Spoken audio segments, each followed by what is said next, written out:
विदर्भ राज्य आंदोलन समिति की ओर से देश के स्वतंत्रता संग्राम की घटनाओं पर आधारित क्रांति दिवस के अवसर पर 9 अगस्त को नागपुर के संविधान चौक पर महाराष्ट्र चले जाओ और विदर्भ विरोधी के रूप में आंदोलन का आयोजन किया गया।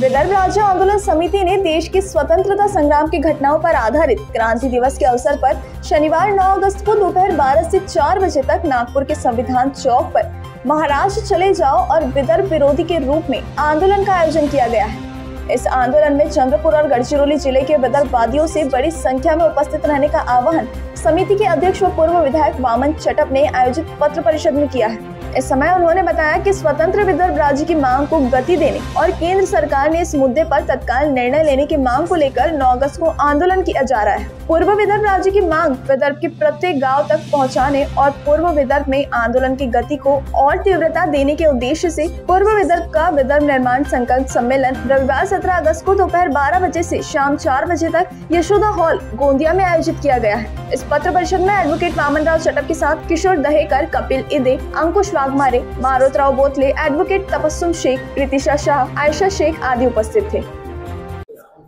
4 वर्ष द्विभाषिक मुंबई राज्यात राहून 65 वर्ष मराठी भाषिकाच्या राज्यात राहून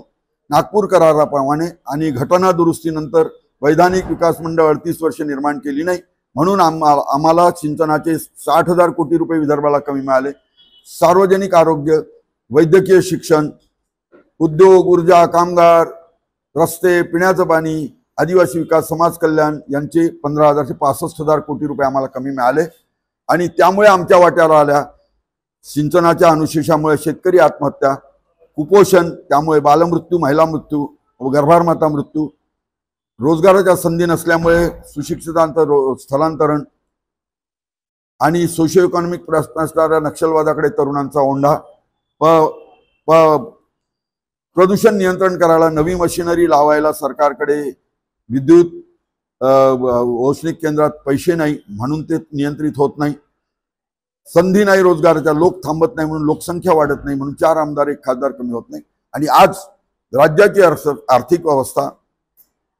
5,60,000 कोटीचं उत्पन्न, वर्षाच्या खर्चाला लागतात 6,006 कोटी, बजेट तुटीत आहे 45,000 कोटी, कर्ज आहे 7,82,000 कोटी, व्याजाचा भार आहे 56,727 कोटी, सरकारने पुन्हा बजेट मंजूर झाल्यावर कर्ज घेतलं 13,000 कोटी, परत 1,32,000 कोटीचं कर्ज घ्यायला परवानगी मागितली, कर्ज व्याज होणार आहे 9,83,727 कोटी, उत्पन्न 5,60,000 कोटी। ब्रह्मदेवाला तरी हे राज्य सक्षम होऊ शकत नाही। विदर्भाचं राज्य हेच या सगळ्या प्रश्नाचं उत्तर आहे, म्हणून आम्ही महाराष्ट्र